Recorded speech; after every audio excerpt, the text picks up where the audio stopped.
biggest mistakes that I see in small businesses marketing is them trying to be everything to everyone. They try and throw a blanket to get as much reach as possible, not understanding that the opposite approach is actually what gets them the results. Talking to that small amount of people that they actually want as clients is what's going to get them the result. Faye and Panic. I know this time C very much as you need to have along the way. Welcome to the show. I'm Faye and my guest is Lisa Stephenson, a graphic designer, a brand expert and an entrepreneur. She works with businesses using her 3 C's framework. Let's see what Lisa has to say. Welcome. I'm Faye Waterman and this is a Conversations with Faye. And today with me I have Lisa Stephenson, who is Lisa Stephenson, who is an expert in the field of brand, archetypes, hope marketing, and so much more. Now, Lisa, we're here today to talk about a little bit about you, where you come from and how you got to where you are today.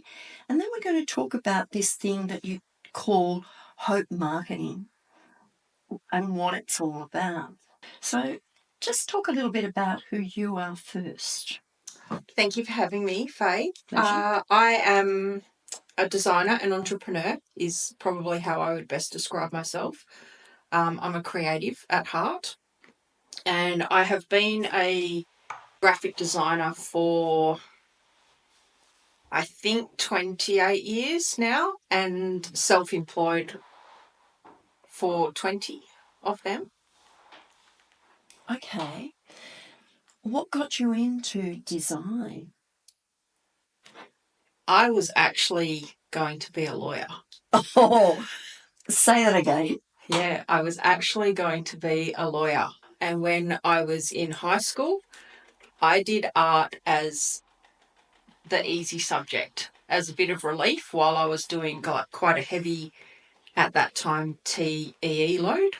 Okay. And I had an art teacher that just saw a talent and nurtured it. Nurtured it. What made you want to become a lawyer first? What was that in you that said, I want to be a lawyer?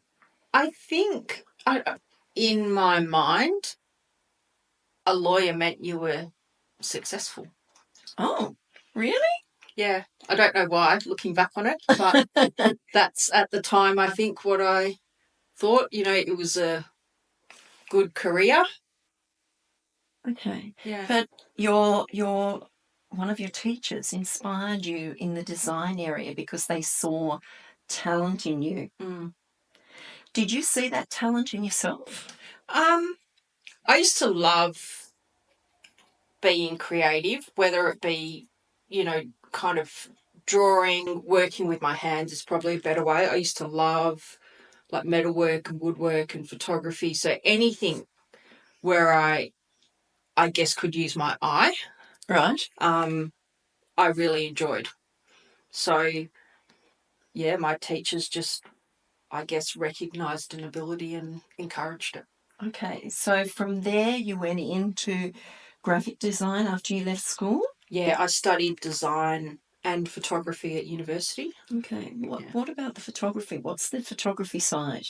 I did a double major in photography and design. I decided to pursue the design route because photography was still quite scientific for me. Okay. Because a lot of it is about, you know, the lighting, and there was a lot of kind of setup and I guess science involved in that, and I didn't, you know, I decided that I preferred the design side. The blank canvas of the design side. Right, okay. Because photography is quite fascinating when you take a picture and you really delve into it and look at it. Yes. Capture a moment. Yeah, but that's what you actually do with your design. You have a blank canvas and you put something on that and you make it grow into something that is quite magical. Yeah. A good graphic design is about capturing an essence or a spirit or a message. Yeah. Yeah. Yeah. Okay. So when you started out and you were working in as a graphic designer, what was it like for you? Was it inspiring or were you limited in any way? Probably both, to be honest. So I started off in like really small family-owned agencies, and then I got headhunted actually, and I went on to bigger agencies. And on one side of it, I loved it because I loved I guess working in a bigger agency does allow you the creativity because people pay for that. They're prepared to pay for the creative factor. From seeing it from nothing to something amazing or magical. Yeah. And an agency can spin an idea. Yeah. That's really where the cost difference is, I guess. You're paying someone to be able to spin an idea really well. But equally, I didn't like the schmooze side. And what do you mean by the schmooze side? I mean that a lot of it is, I'm going to say fake is probably the best way for me to describe it. It wasn't right for you. Yeah, I didn't like the disingenuous side of it. Right. Okay. Yeah. Okay. So you moved from there to where? I was in a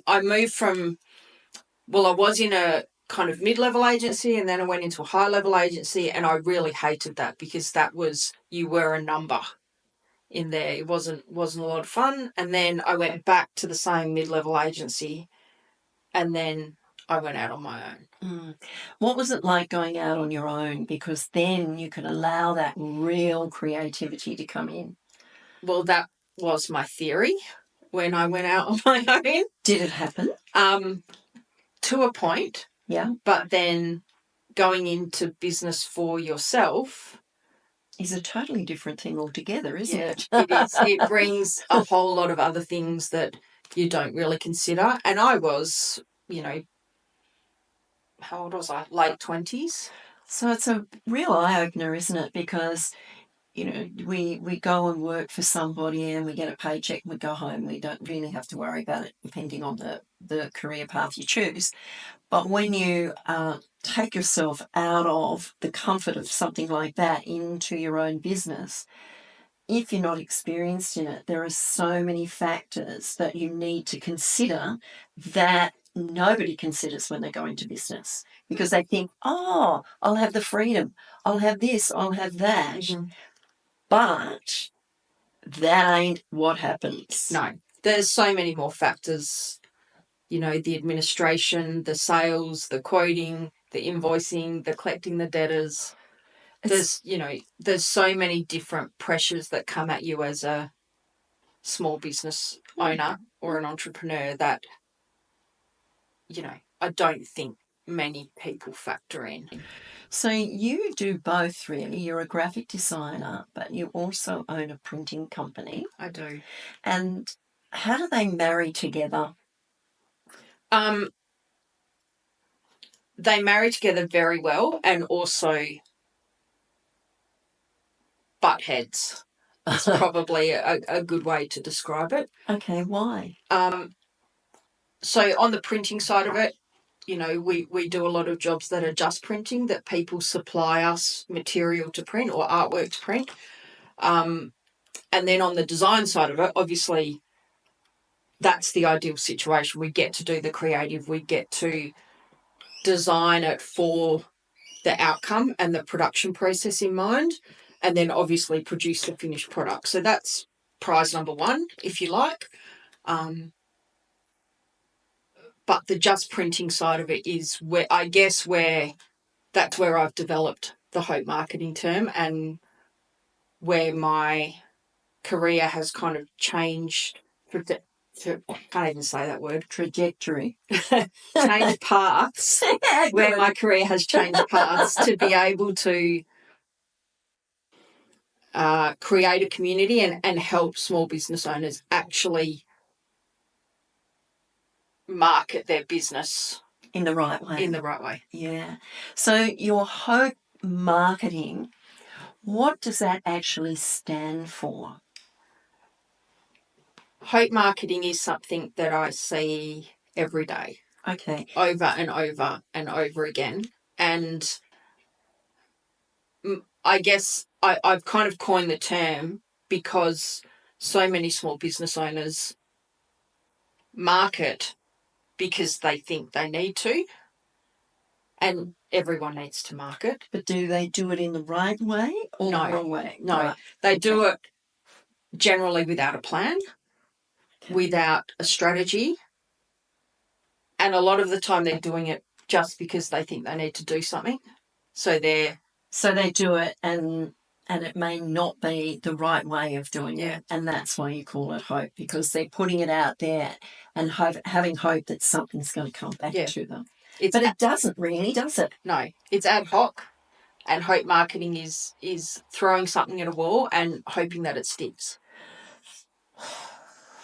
Well, a lot of the time it doesn't, does it? No. So what about that, you know, when you're thinking about that hope marketing and the brand strategy, what do we need when we actually start a business? You know, in that hope marketing, we've got to start a business that has a solid foundation, but there's so much more to it, isn't there? And the way you market yourself. And look, there are so many, and I see out there in the business world, entrepreneurs and everything, they think they need this and they need that, but that's not what they actually need. They don't need their logo on their website first. They need what? They need a strategy. So they need to set the foundation of what their business is, what their brand is, what they stand for. And do most people understand what they stand for? No, I would say not. In my experience, I think most small businesses almost start by accident. Oh, definitely. Yeah, definitely. Yeah. I would agree with that. And then generally that means they will start with a logo or a website or maybe a social media site like a Facebook or an Instagram site. It's very rare in small business or with an entrepreneur that they will start with a strategy. And start building that foundation that they need. So what would you suggest when you are looking at someone who comes to you for a design of a logo? What sort of things would you ask them? Because they're in that hope stage, hoping that a logo is going to sell their product or their service or whatever it is.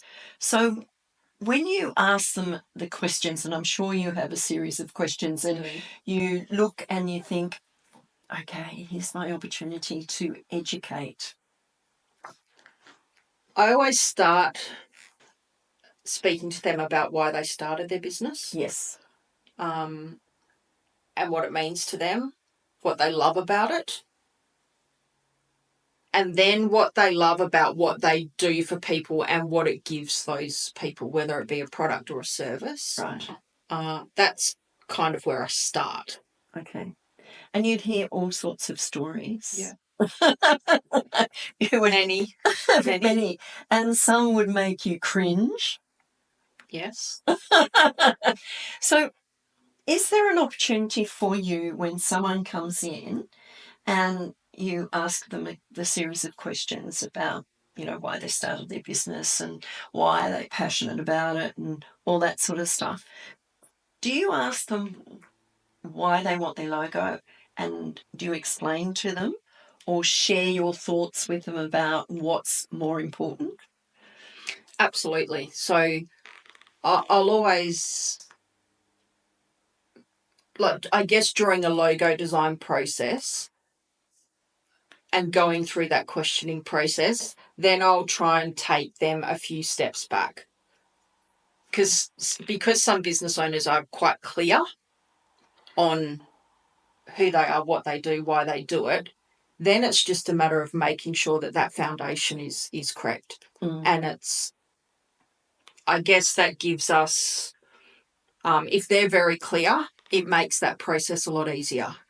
But there is a lot of people that aren't clear, and then equally out of those people, there's quite a few that maybe think they don't need it. Don't need what? The foundation? Yeah. Really? Yeah. The foundation is not having that kind of ground zero with, your vision and your mission and your values. It's not a tangible item. It's not a logo that someone can see. It's not a website that they can send someone to. And that's hard for people to see value in and understand. Until they've made the mistakes down the track, and then they realise and they come back. Right, okay. Tell me some of your experiences of clients that you've had come in. Don't mention names or anything, but sort of the experiences where you've had that conversation with them and we're looking at their hearing hope that you're going to produce something that changes their life in their business, but you can see that their logo or their banner or their website or whatever is not going to change it. There has to be something else.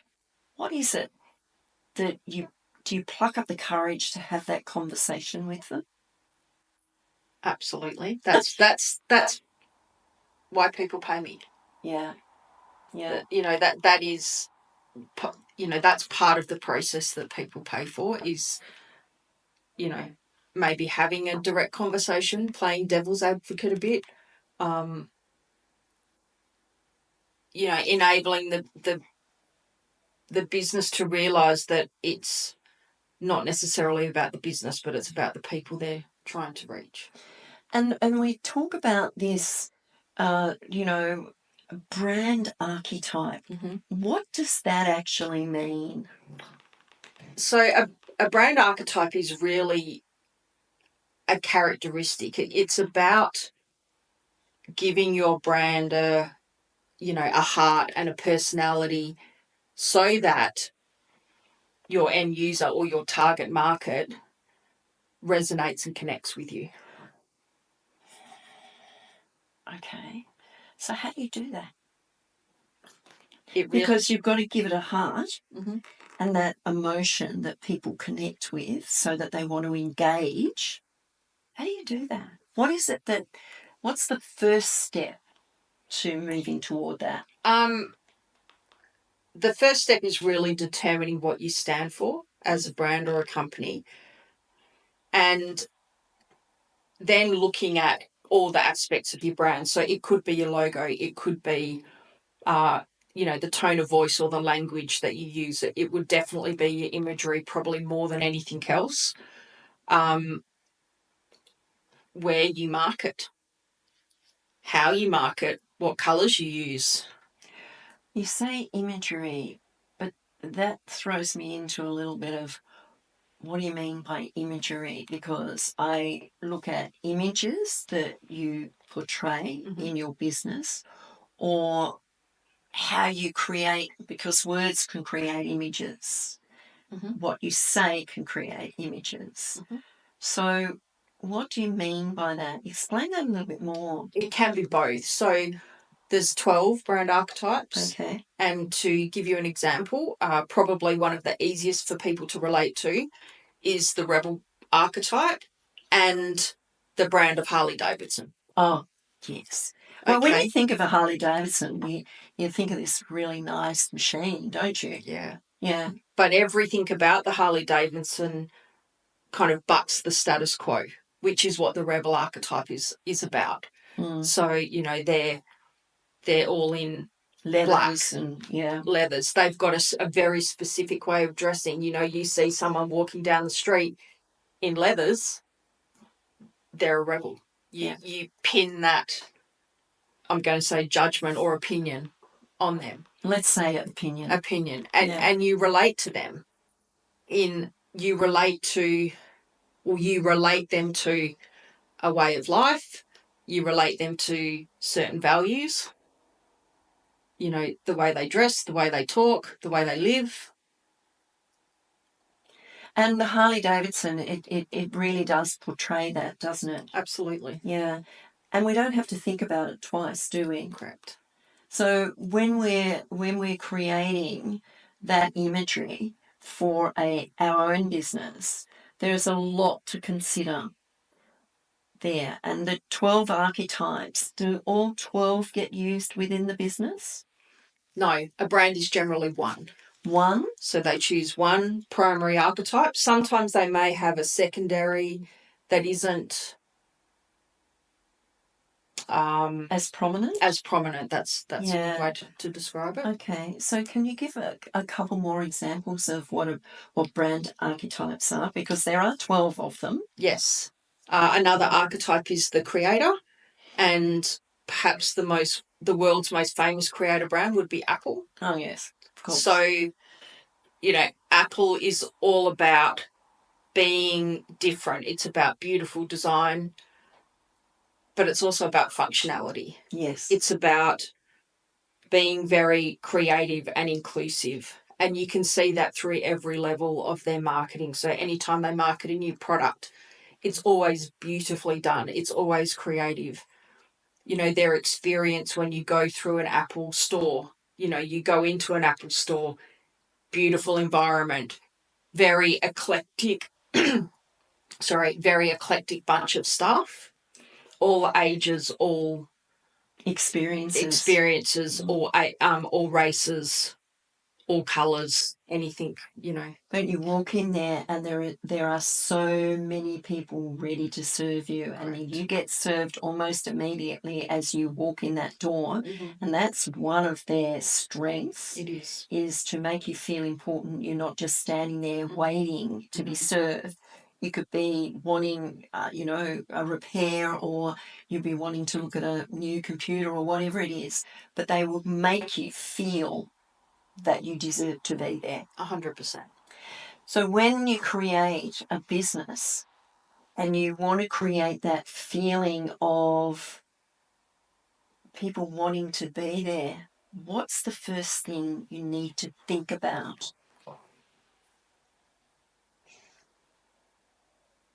I think the first thing is going from your values and your mission, creating your archetype, creating your personality, and taking it from there. So making sure that all of those things are consistent. And personality, when you say personality, the personality of the person that takes that through the business.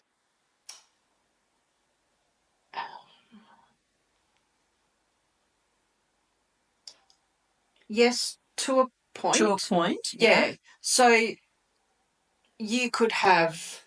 And their personality doesn't mean their actual personality as a person. No. Their personality is the different vibes they have for different stages of whatever they're doing in their business, which creates a personality for a business. Is that right? Yeah, it is. Absolutely. So, you wouldn't have somebody in a suit and tie working in a Harley Davidson store. Oh, God, no, not unless it was leather. Yeah, maybe, yeah. But having, I guess, making sure all of those touch points are really consistent so that you connect, so that you resonate and people relate. Okay. So you talk about the creative as an archetype. How many real creatives would there be? And they say entrepreneurs are creatives. Mm-hmm. Are all entrepreneurs creatives? Or are they...